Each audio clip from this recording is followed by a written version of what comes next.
You're listening to Sarah Hagan Backstage, with interviews and insights from years inside the music industry.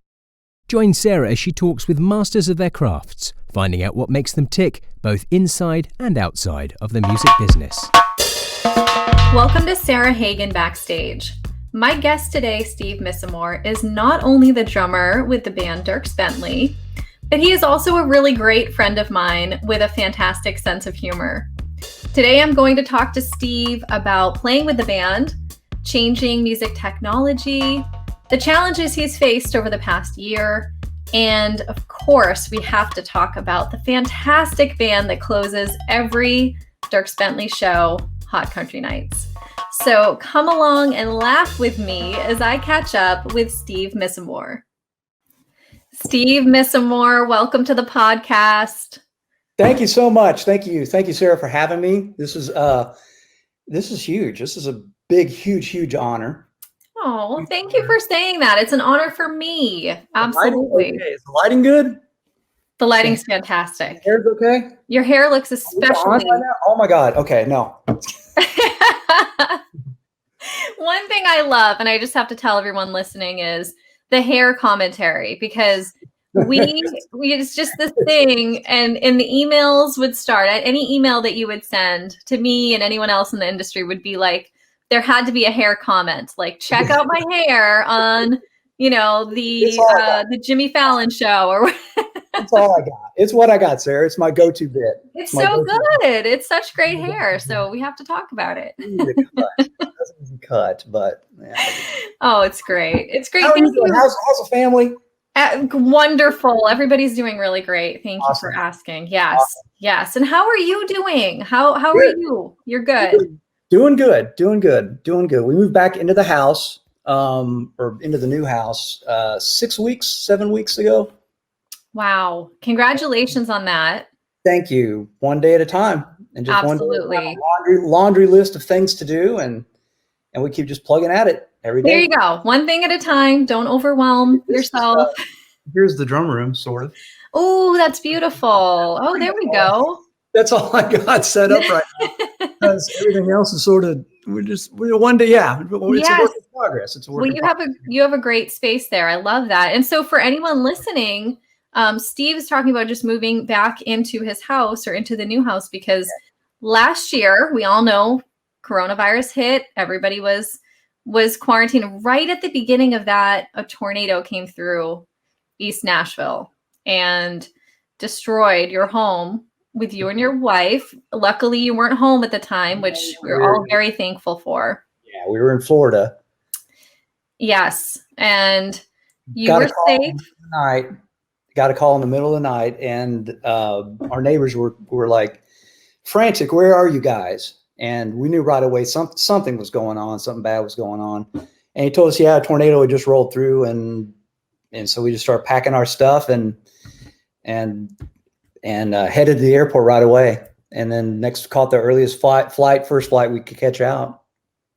Right. And did you have a heads up on what you were going to experience when you got there? Did they let you know about the house and everything? Well, by the time we got to the airport in the morning, we were sitting there waiting. Actually, Dierks had screenshotted a video of a helicopter taking a picture of our neighborhood, and he's like, is this your neighborhood? And I was like, yeah. And we could see our house. It was most of it was gone. Half of it, more than half of it was gone.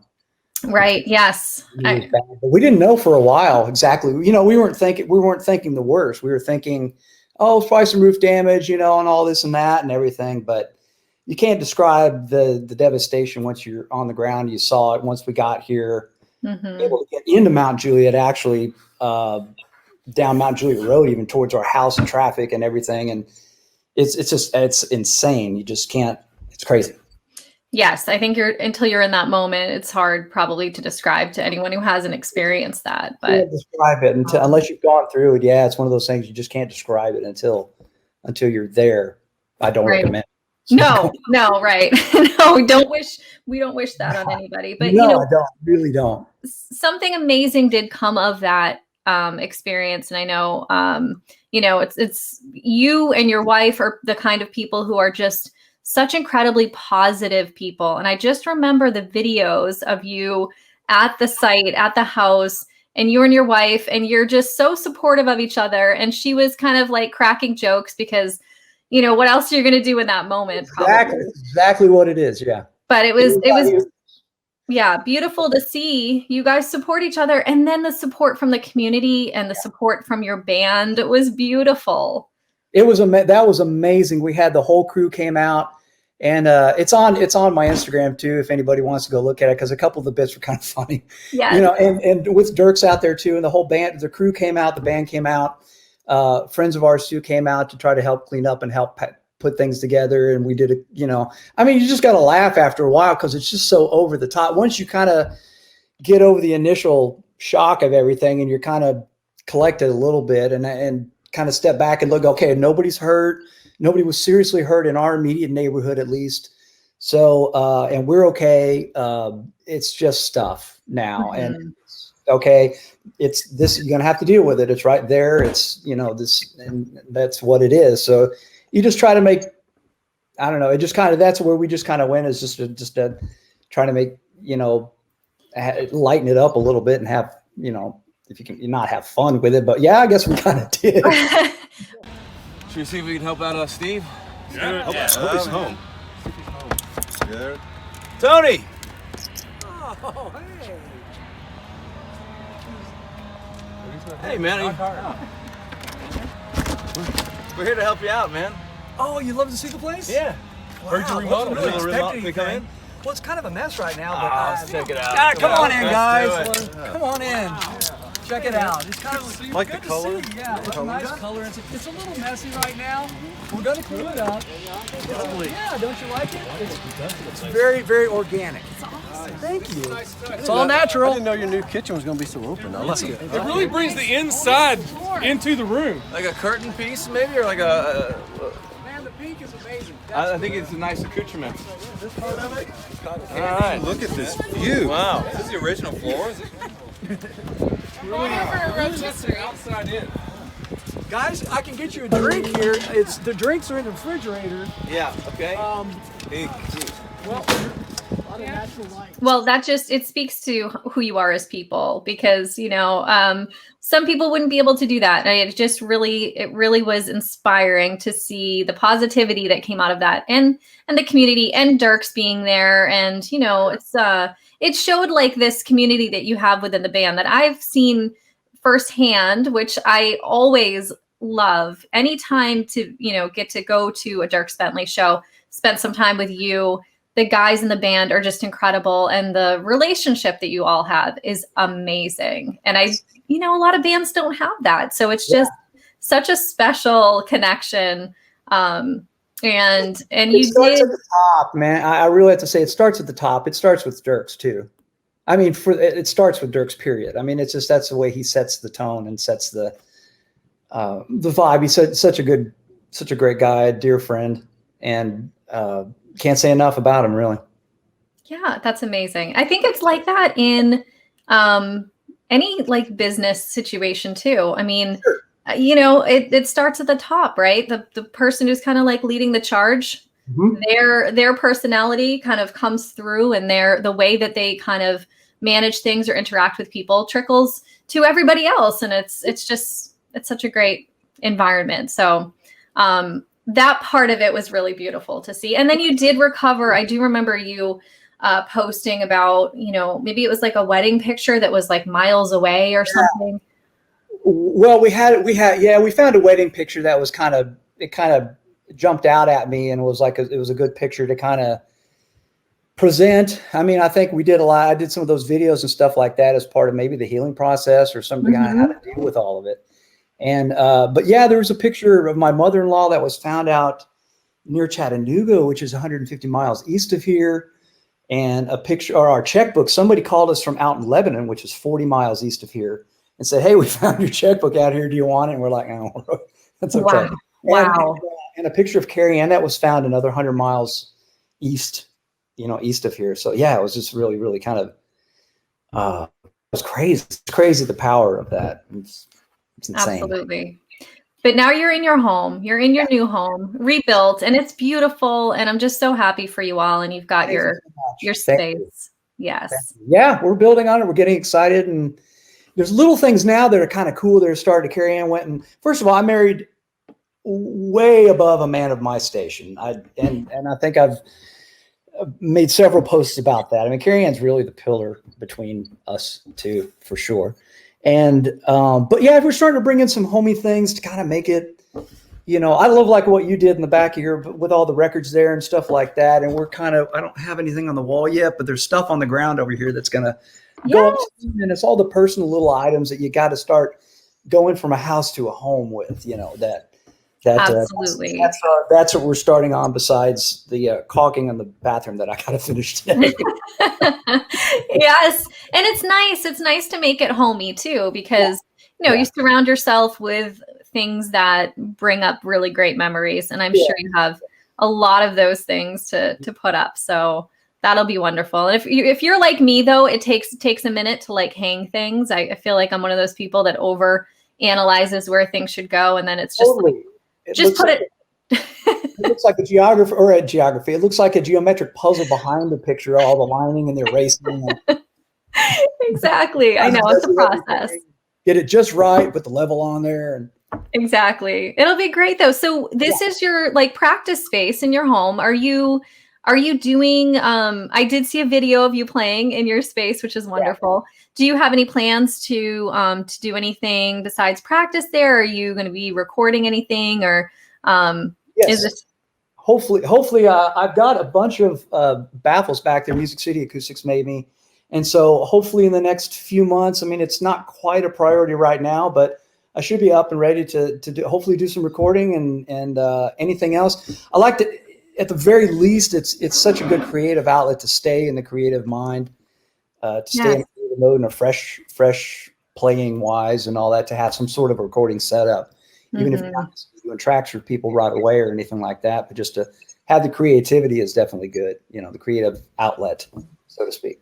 Absolutely. And you will be actually back out on the road really soon, right? So we started Beers on Me tour with Riley Green and Parker McCullum, and we did a few like soft openings, I guess you could say, but the actual tour officially started a few weeks ago in Salt Lake City. Fantastic. So we had about a 2-week run there, and now out West Coast. And now we're back, and we have like a week off or something, like a week and a half, I think, and then we head back out again. So it's so exciting. And how has it been out on the road? It's been amazing. It really is. You really feel the energy from the audiences out there that really have it's so good. It's just really good. It's different. It really is different. I don't know if maybe together the band along with, because it's a whole, you know, you're one with them when you're, hopefully at least when you're doing the show and all that, and it's everybody together celebrating. And I think it is kind of like a big celebration that, you know, at least, of course, not lately, it seems like it's going back, but I mean, for a time being right now, it's a celebration, a bit of a release from everything in the past, you know, year. But you can definitely feel it. You can definitely feel the energy, a different kind of an energy than we're used to. And it's really, really great. So. That's so exciting. I've heard that from a few people who are out touring right now, that it's like a different feeling being out there and feeling the release from the audience who are just finally seeing live music again and experiencing that. And your shows are always a fun time, and like everybody's just having a blast, and it's kind of feels like a big party atmosphere anyway. But it has a little bit, I have to say, without getting too direct about this, it has a Mardi Gras vibe to it that we haven't really noticed in a lot of years. That we're like, wow, right out of the gate, this is wow, no beads necessary. It was just like, okay, amazing. So like, you know what? The last concert that I can remember attending that had that Mardi Gras vibe that we're talking about was like a Motley Crue show. So I know. Well, I'm sure it has something to do with the fact that we have Riley Green and Parker McCullum with us, who I'm not going to afraid to say, they're good looking guys. And they've got muscles, and they're just Riley particularly could just like squish me. I mean, just like, so that probably's got a little bit to do with it. So I'm sure it's fun having younger guys out for sure. That's fantastic. Yeah. So they're getting the crowd all ready, and then you guys come out and it's a softball after that. It's easy. There you go. That's so great. I mean, it's just like, I'm just so happy that people are having fun. Yeah. And, you mentioned things have gone a little bit backward with the numbers and, the virus situation. And I keep hearing, every time I hear that a band has maybe paused a tour or delayed or had to cancel some dates for a reason or another, or somebody getting sick, I'm just like, okay, just hopefully everyone else can just keep going, keep moving. And it's just kind of a fingers crossed kind of a feeling. Yeah, it's for us, it surely is, right? I mean, it's we personally we're vaccinated. It's difficult for me and Carrie Ann too, because she's immunosuppressed because of her kidney transplant that she went through a few years ago. Mm-hmm. And she's doing great and everything, but we have to be extra careful. She took the booster that was recommended. We're both vaccinated up, but Moderna, and she's took the booster, but you still just don't know with immunosuppressed people who are on prednisone and on some of these Tacro and other these anti-rejection drugs and all that. It makes you more vulnerable. So we have to be extra careful with it. We have to have 100%. She can't get sick. Absolutely. Yes. And I it's one of those situations where you need other people to help protect people like your wife, and she should be protected. Yes. And you just gave a shout out to her, but Carrie Ann is just a wonderful human being, and I love her too. Yes. And I think I think about her, and I think about all the other people who do have immune suppression, and it is so important for all of us to make sure that they are okay. And yeah. I will certainly be wearing a mask anytime and every time to protect people like you. I do whatever it takes. I don't like masks personally. Yeah. But I'll do it. I mean, it's a mask. It's not that big a deal. Right. Of course. I don't think anybody likes them. Yeah, it does. I mean, yeah. But I mean, my dentist and my doctor over the years, they always, yeah. My dentist particularly, I don't know, when I go to my doctor, or whatever like that, they don't necessarily, unless you're really sick, but do all the time. I mean, they have forever, and stuff. So yeah. Yeah. And we want to keep seeing live music. So, absolutely. Just keep this industry going, keep everybody moving, get it. Right now hitting that 15 seconds forward. That's okay. That's okay too. It's okay. Yeah. Everyone has their opinion, but I think my personal opinion is that we care about other people. So if we care about other people, we'll do what it takes to make sure other people are safe. So yes. Always. Okay. So back to talking about playing music and touring and all that fun stuff. You've been with Dierks Bentley for decades now. How many? We met in 99, actually. Wow. So yeah, and we've been on the road. I've been on the road with him since 2003. We met in 99. He actually, do you know Lee Kelly at all? I don't think so. Lee Kelly, I can't think of he was the one that recommended me for Dierks's gigs, because Dierks was doing doing a small bar gig down on 2nd Avenue called Market Street, which is still there. And it's closed down. It's not a thing, but the building is still there and all that. Mm-hmm. And he called, and I answered the phone. This is back when we had caller ID, and I saw his name on there. I was like, I've got to answer this. Who is this?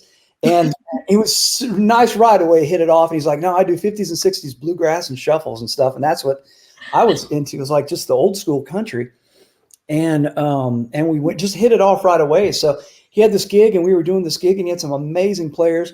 I had a part-time job at Sony ATV Tree, music publishing in the evenings. I had a tape room gig where I would archive a lot of the old demos from the 60s and 70s. It was really actually a lot of fun. It was cool. And so I was able to open up a few doors for him when he had finished his own CD on his own. So that led to his publishing deal at Sony Tree. And then he got his deal on Capitol shortly after that. And they recorded the record, and then we were on the road probably by 2003 or 2 doing dates, that kind of stuff. That's so fantastic. I remember hearing you got in touch. I'm not sure who put us in touch initially, but I remember you getting in touch, and I remember hearing the music for the first time, and just striking me that it was like a new take on traditional country sound. Like it really felt traditional to me in so many ways, which I always loved. I grew up listening to a lot of classic rock and kind of like traditional country music, and so it just felt like home, you know. It was real, really relatable. And so I was just excited when country started taking a little bit of a more like rock and roll direction in some ways, and then kind of branching off into pop in other ways. And you guys kind of kept this feeling of like so fun and like a new take on it, but also the traditional feel to it. For sure. I mean, country music has sort of been like that for a long time. I mean, back Eddie Arnold, who's a legendary country artist, was, sort of blasted back in the days, back in the 60s and all that, for being too much like trying to be like Frank Sinatra or something like that. And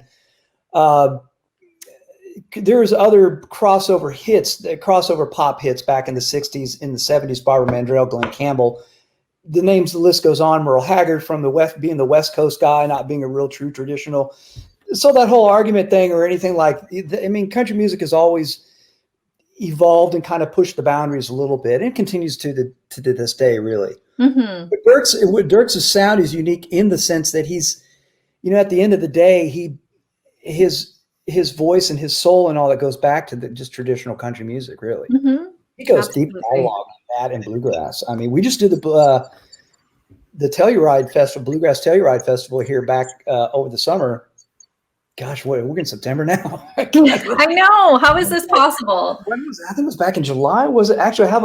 It was back in June. I have a poster right here. I'm looking. June 11th, actually. Was it? Yeah, Bluegrass Festival in Telluride, and we headlined at the very end of it all and played. So that's where Dierks' heart and soul too really is, in a lot of bluegrass stuff, for sure. Absolutely. And you can hear it, you can hear that in the music. It's There's so great. always kind of a bluegrass-ish type of a take on a song or something on his records, for sure. Absolutely. And just speaking of you and your musical history before, so it was 1999 that you said, before that, way back in Steve Misamore playing history. How did you start playing? Were you playing on any other instruments at the time, or was it always drums for you? How did it all begin for you? Yeah, that's an interesting question. It started when I was 11 years old. We have a friend in the family who was a drum instructor, so I started out on snare drum, and then concert band in junior high, and then high school. Just a lot of playing along with records, LPs, they call them nowadays. Yes. And cassettes. I used to stay up. I forgot about that. I used to stay up way past what my bedtime was, I remember. And I'd have my headphones on. I had a tape deck, and I'd have pause record.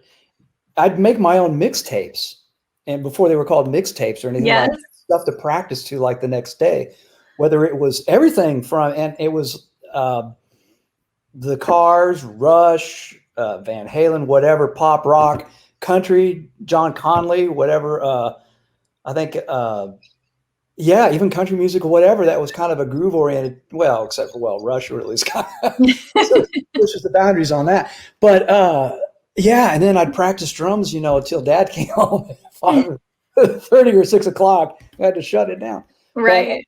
But after school, I was just getting home from school as quickly as I could to sit behind the drum kit, eventually. And then in college, the second year in school, my first year I was a finance major, and that wasn't going to work out. That just told Dad, I said, look, so he's like, okay, I became my music degree, a percussion performance degree in music. And that's so great. It was really cool. The school, I went to Stephen F. Austin State University in Nacogdoches, Texas, and I had really, really great teachers. It wasn't a drum set, or it was percussion oriented. program. There wasn't, but I had great individual teachers who taught me a lot of great things. So it kind of started me off in the right direction for sure.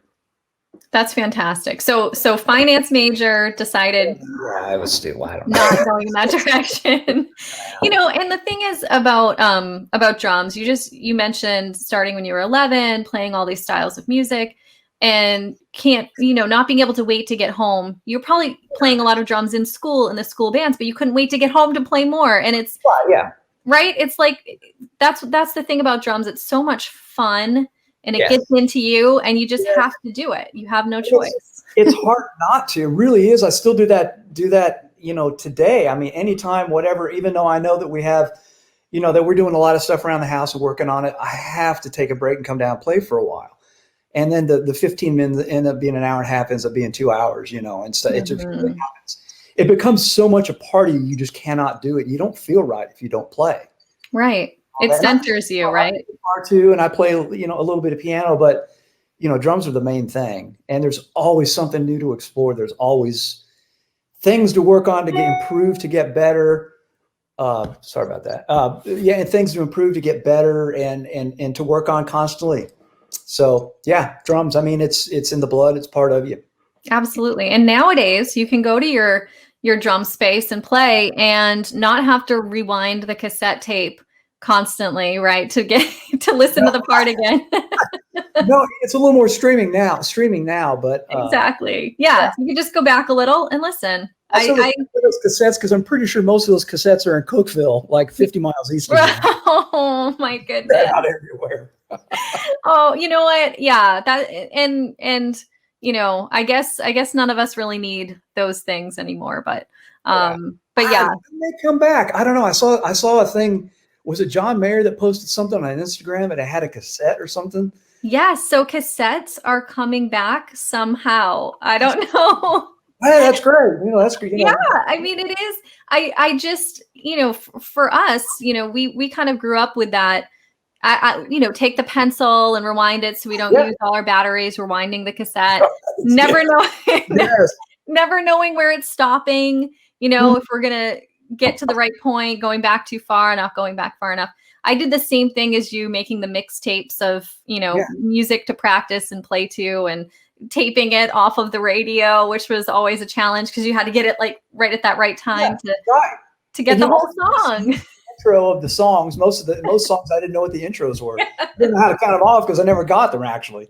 No. It's so true. You'd hear a song and be like, "Oh, I wanted to tape that," and run and get the tape and get it in. Yeah, you missed like the first almost minute of the song.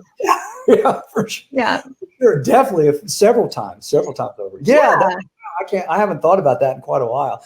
It's kind of because like technology, almost as great as it is, it almost does too much for you. Because there's a bit of a struggle that needs to happen, and I guess there's technology struggles too. But I mean, you miss a little bit of that, like getting the needle drop just right on the record, trying to find where that after. Especially, I had Exit Stage Left, Rush's record, and I had to sit there and pick the needle up and find, okay, what is he doing on that? And pick up the needle just right. Did you ever put a dime on the, which is a horrible thing to do? I know. Nickel on the top of the needle head in order to. Yes, I know. And now I would never do that, but as a kid, that was like essential. But yeah, and it's funny because I have so many records now, and I really only listen to music on LPs at my house. But I do like the fact that cassettes are coming back because, now the kids, it's like you have to work for it a little bit, So yeah, it's part of the fun of it. Too many things done for you and everything like that. I mean, where's the, I don't know about the challenge of it, but I mean, there needs to be a little bit of a kind of I don't know. I read that thing, with the pencil. Exactly, right? Yes. And then that moment where you do get it on the perfect spot when you rewind it, you get it right there. Yeah, got it. Right. And I just have to like go way back, and I had that waterproof, and I'm going to say waterproof with air quotes because it was not waterproof. And I think I like broke it a bunch of times and had to have it fixed. But I had that yellow Sony Walkman that was like Sport or whatever, and it had the splash on the front, and it was supposedly waterproof. But I saw a video with Ash Sohn recently, and he was using that as a dampener on his snare drum. I saw that. Yeah. So good. And it brought back so many memories. It works. Right? Yeah, absolutely. I had one too it was like white and orange, I think, or something like that. I don't know. In case you get lost in the water, maybe you could see it better or something. I'm not really sure. Yeah. If it falls into the ocean while you're surfing, listening to your cassette tape. Yeah. And it floated too. It had some kind of like device in it that floated, but it had like you could seal it. Like you had to hold it really tightly shut and then like pull this.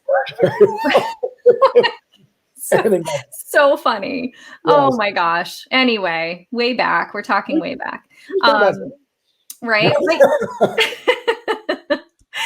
So much fun. What are they talking? Okay. I know what's going on. But you know what? I bet there'll be people like eBaying Sony Sport yellow Walkman. Oh, right.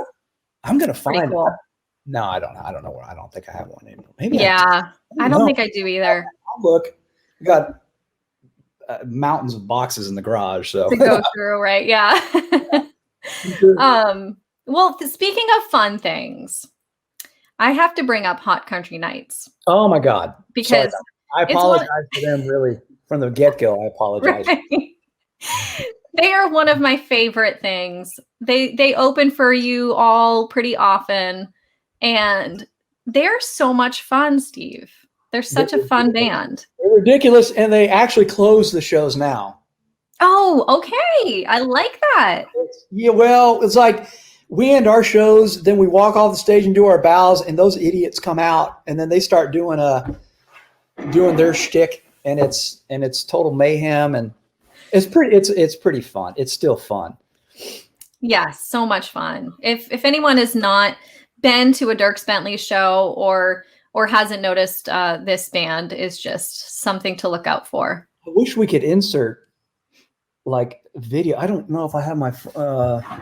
You know what I'll do? I'm going to put a link in the description of the YouTube video so people can check out Hot Country Nights. Awesome. HotCountryNights.com. A lot of people don't know. So we'll give just the premise of it is that they were the third best cover band in the 90s playing at what's it called? In Moose Knuckle, Tennessee. Right. They were the third best country cover band of the 90s, and they're getting their shot again at fame and the recognition that they deserve. And actually, we went in, we recorded it. It started out probably about 7 years ago, just as an idea that we wanted to get out and play music, If you try to play any bars, I mean, Dierks too, and if we try to play any bars, the club owners can't have us there without promoting it being Dierks. And then it becomes a Dierks show. Mm-hmm. And of course they're going to do that. They're going to promote. We can't even sneak in really. So, and do anything like that. So then it became that he was going to just put a hat on, a cowboy hat. We're going to do 90s country. He was just going to play rhythm. And then it just kind of evolved into this characters and all this kind of a comedy thing. And well, comedy, I put in quotes. I don't know, ridiculous. Just they're idiots. But comedy is very subjective there in that. And it started as that, and then we played like our first show or our first kind of gig at the VFW Hall in East Nashville. There's an VFW Hall, and since we played there, and Dierks, and of course when we advertised, it got all the Dierkses and the industry people and everybody else, and it put the VFW Hall back on the map because they were actually on the edge of actually maybe even shutting down. It was like Dierks brought in a bunch of his own liquor because he was with Old Smoky whiskey at the time, or Old Smoky moonshine at the time. Mm-hmm. Brought in a bunch of Bud Light and a liquor and just said, sell it, just take it, sell it. So they did. And they ended up, we played there like twice. That place is now a really cool venue to play. Wow. Pandemic. I hope they're doing okay. I don't know what's going on with them, but yeah, that was kind of a neat, kind of a realistic outcome that actually happened. That was kind of really, really cool, putting that VFW Hall on the map, and because of Dierks, really. And but anyways, the Hot Country Nights went on there. We went on to record a record with Capitol on Capitol Records. Did a whole record with some really great writers, And then we released a single and Pick Her Up which was with Travis Tritt, Pick Her Up in a pickup truck. And we did a video and everything. We did Jimmy Kimmel. And he loved it. He was just like, oh my God, people need to be doing more of this kind of thing and stuff. We were on Saturday Night Live's radar. It was like we had a tour set up, record release time, everything, and then the pandemic hit, and unfortunately just pulled the rug out from under us. Right. Maybe for the best with these guys. I don't know. Pulled the rug out. So it was like, oh, it was so disappointing. So I don't know. These guys they're actually out with Dierks, and they're continuing to kind of try to keep 90s country music alive somehow.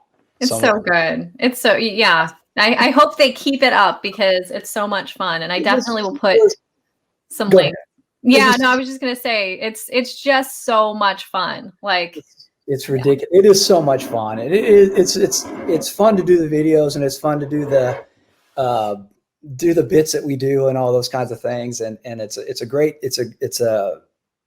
I don't know. It's just really just a lot of fun.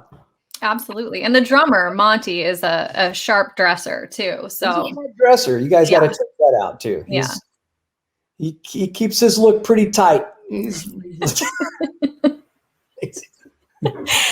so good. It's so good.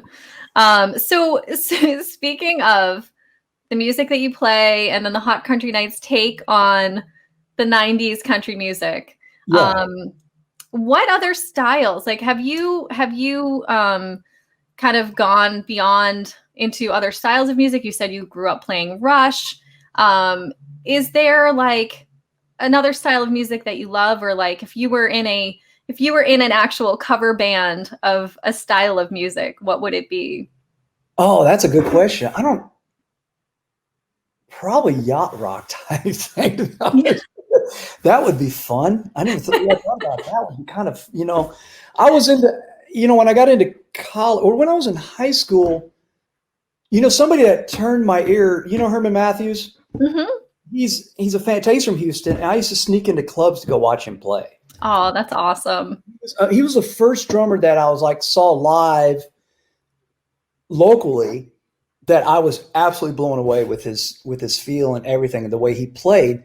And he was in a band called New Toys, and they did a lot of pop, but they did more hipper type pop type stuff, and a little bit of Earth, Wind and Fire, and do different takes on Jimi Hendrix tunes and stuff like that. They had this Traffic. What was that one song of Jimi Hendrix? I forget. Anyway, so they would do like remakes and stuff like that, and put their own twist on R&B twist on it and stuff. Such a good band, and I learned so much of that. And that kind of kicked me off into doing.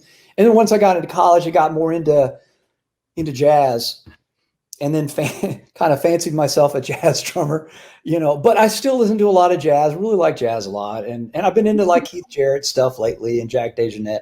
But I did a little bit of that when I learned in college. It was like to be able to play a lot of different styles of music, and you increase your odds of being able to work, which is totally true. Because I did a lot of when I was in town here, I did a lot of wedding band, not a lot, but I mean a good amount of wedding band stuff too. And you got to know the jazz standards and be able to play brushes and be able to play play the right feel and play musical. And did a few little jazz things here and there and stuff. But being able to play a lot of styles is definitely important for any young player. I think definitely to kind of increase your odds of being able to play. Different types of gigs and stuff like that. Absolutely. And especially being in Nashville too, you're kind of like, they call it Music City. People think about like country music, Nashville go hand in hand, but there's so many styles of music being played in Nashville and recorded too. Yes. And phenomenal players coming in every day. Mm-hmm. That's what's really been not to get off the subject, but kind of like being on the road too in the past 10 years, a lot of the opening acts, such great young drummers coming out. The guys we have, John Bostwick, and with Parker McCullum and Quinn. I can't think of his last name. Unfortunately, he plays with Riley Green. It's just two young, again, fantastic players. When I first got into Nashville, there was a few guys you would want to go around town and go try to go seek out a couple. And now, man, you go down on Broadway which I'm not down there very much, but if we have some sort of event with Dierks at his club, I may go wander around down and go check out some of their players. God, they're all good. They all play so good. And you're just like, wow, it's just, it's such a, From that angle, the growth of Nashville, a lot of people kind of complain, it's not what it used to be. And there's some things that we've lost that it was like, I kind of wish we still had.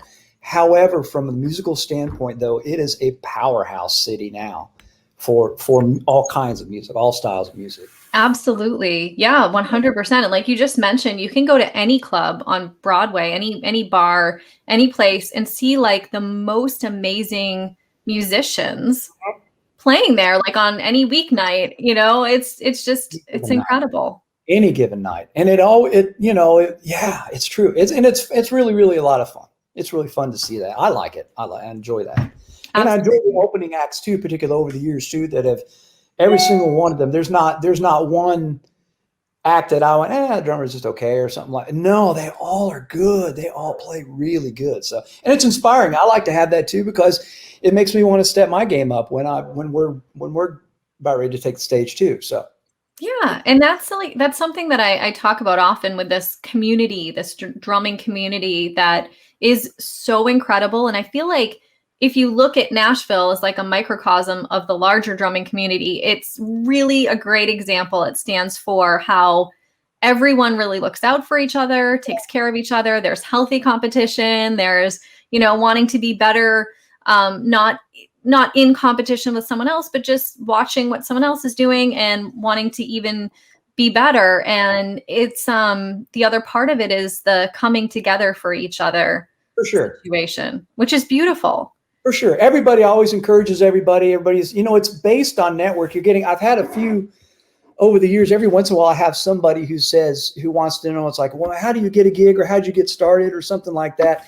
And the technology has changed, and with social media and all that kind of thing, and groups and all this and that you can get involved with. But at the end of the day, they have to know who you are, and the more, it's somebody's going to have to recommend you for something. And the more somebody's that, I think I told you that just recently, actually, I came up with that. Wow.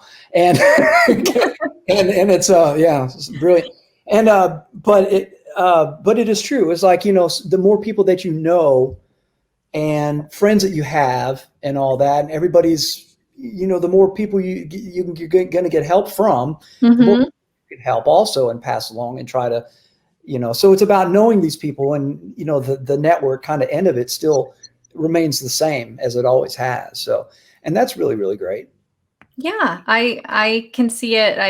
Being in the industry and spending time in Nashville and, hosting drummer events in Nashville, the group of people that would come to those events and spend time together, and the atmosphere of like everyone being so happy to see each other and spend time with each other. And, even representing a company, but having people who represent other companies just come along because everybody's friends. It's, it's just an amazing feeling. And I've always felt like Nashville that environment was really incredible. It always has been. And it's always fun too. Cause like, I watch those young players, and there's something that they do, they'll play and I go, I'm going to put that in my back pocket. That was really cool. So you're learning from each other. I'm still learning from the young players coming up too and stuff. It keeps you inspired. So for sure. Nashville is really a great place to live for sure. Right. And you never stop learning, right? So that's part of that goes hand in hand. I mean, with it for sure. I love it. I can't wait to see like Hot Country Nights turning into like a Rush cover band. That would be just ultimate, right? Monty would have to talk to Garrison over at GW about expanding his kit a little bit. I can't imagine that phone call. Oh my gosh, I had two. I remember I had a Ludwig kit and I had a Slingerland kit. It just made me think of the Ringo was my first kit I had, was in the Ringo, like the Ringo wrap, the Black Oyster, right? Mm-hmm. So one too, and I had double kick and like 2 12s, 13, whatever, 16, trying to crank them up and tune, and I never got good at the double pedal thing anyways. I ended up I remember putting two kits together, you know, Yeah. 'cause I had two drum kits and one had smaller toms and the other one had bigger toms. And I just like kind of cobbled them together to make a double bass kit to play. Gosh, I don't know whatever even happened to those kits. I'm not sure. But wow. Just wow. That's too funny. It's so funny Yeah. you mentioned the Ringo kit too. I just read something today. So Kenny Aronoff is hosting a Sirius Radio, like Rolling Stone special tribute to Charlie Watts for the next few days. Awesome. And I read an article about that this morning, and I read that he the first thing that made him want to play the drums was watching the Beatles on the Ed Sullivan Show in 1964, I think that was. But it kind of struck me because we just talked about technology and how everything has changed so much. So many people cite that experience of watching the Beatles play the Ed Sullivan Show for launching them into their drumming career. And then the next generation, you know, kind of saw those drummers playing and was inspired. And it's just kind of incredible to me how, like, way back then, technology was television. Like, and, you know, and not everybody had a television too back then, but the succession of influence kind of just struck me this morning. And you just reminded me a little bit about that, like thinking about you had the Beatles rap kit, but then, you know, you put it together and you're making this double kit to play Rush music. And it's just so incredible. And nowadays with social media, there's just so many options. There's so much out there influencing kids. And it's just so different. It's amazing to me how things have changed. I you know, a lot of different drummers online that I follow on Instagram that I learned. Tim from Wisconsin. Oh, what's his Tim? Yes, Timbo from Keno. Yes. Oh my God, he is so funny. He's so insane. But he does all of those. He writes, some of it's curated, I think, and some of it he creates himself, a lot of those drumless tracks. I bought several of them, just paid, you know, the 100 of them, paid $100 to him to have those tracks to practice because they're so inspiring. He's such an inspiring player, funny, crazy, nuts. I saw something the other day he did with sugar drums, and he had a sugar maple drum kit, and he had the top head off it, and he's like, okay, we're gonna do a review of this drum, and he's pouring it out, and it's got sugar just in it. And he is fearless, absolutely fearless. I can't wait to meet him someday. Like just sometime. He just If anyone is not following Tim Balthus is his name. Yes, and he is so funny, so entertaining, so smart about what he does, and he's a great player on top of it. Tremendous. Yeah. He's so great. And so he makes these videos. Follow him on Instagram, Timbo from Keno. Timbo from Keno, yes. Timbo from Keno. And he's amazing. And his personality is fantastic. And I met him in person at NAMM, and and it was perfect because I heard him before I saw him, and that's his personality. He's just so fantastic and like true to himself. His bits too, the reviews of the stuff that the food that people send him and stuff like that is brilliant, top shelf level comedy. I mean, it doesn't get much better than that. It's just, I mean, he's incredible. Absolutely. I mean, we talked earlier about the drums being fun and drumming being fun. And I think that's like the perfect example because you watch his videos and you're just like, Tim is having fun. Everything he does is fun. Yeah. Like, but we should all live like that, you know? Drummers do that. I just didn't realize, I don't know that Todd Sucherman is really funny too. Yes. He only reveals like a bits and pieces of it, I think, you know? Yeah. But he's another phenomenal player. Jesus. He's so good. And there's things I've watched him and I'm going, okay, you know, his accuracy is so pinpoint dead on. He's so good. But anyway, he's such a phenomenal player. But he's got some bits, just little bits and pieces that he is really, really funny. And Pat Brown, you know Pat Brown? Mm-hmm. He told me that too one time that Pat Brown was an artist relations at ProMark for years, and a super sweet guy and great. And he's like, yeah, because Todd's really actually a very funny guy. Yeah, there's so many. Again, this drumming thing. There's something about drummers, and I say it all the time, but the personalities are kind of like match the position of the band, right? So like Sure. drummers are like the ones that kind of hold it down, sit in the back, kind of take a back seat a little bit, or most of the time. And the personality, like the funny sarcasm, it's all there. And it, and just caring about being like the thing that kind of like ties the band together. But Thomas Lang is another one. If you've ever met Thomas, he's hysterically funny. Another incredible player. Yeah. So much fun. We have a lot of fun. Everyone should play drums, be a drummer. It would be things would make a lot more sense. Right. To all of us drummers anyway, the rest of the world. But you're playing drums at the end of the day. There's nothing. That's all a good thing. Right. You can't be unhappy while you're playing drums. It just you really can't. Just makes everything right. Oh, well, Steve, thank you so much for being here today. And everyone, take a look at the tour schedule too, if you can catch Dierks Bentley in your town. Dierks.com. Yep. And my Instagram is Misamore. Yes. Follow Steve. Misamore on Instagram, Misamore. Misamore. It's perfect. Funny, but it's. I'll link everything. HotCountryNights.com too to see what latest ridiculous silliness is. Yes. If you guys want to have a good time, if you want to laugh, check the links in the description. Or nauseous. If you want to become nauseous too, and if you watch. If you want to be angry, you want to be entertained. Yes. Entertained in all directions. Yes. And head out to a Dierks Bentley show if you want the Mardi Gras atmosphere that they bring. So it's insane. It's very inappropriate to talk about, but it's like right off the other night we were in Chula Vista. I mean, first song out the gate. Woo! It's like, whoa, what's going on? Yes. Well, I think everyone is feeling like finally free, and that's maybe some people's reaction to feeling free is lifting up their shirts, but you do you. Right? Right. If that's how you feel free, go ahead. Right. Absolutely. Well, thank you so much. It's truly I consider it a privilege to be on this podcast with you. I really, really, truly do. We've known each other for, oh my God. Yeah. A few years. It's been a long time. I mean, it's got to be almost 20 years, I guess. It's nearly 20 years. Yeah. And I'm such a fan of yours, and I'm so happy you're doing this podcast.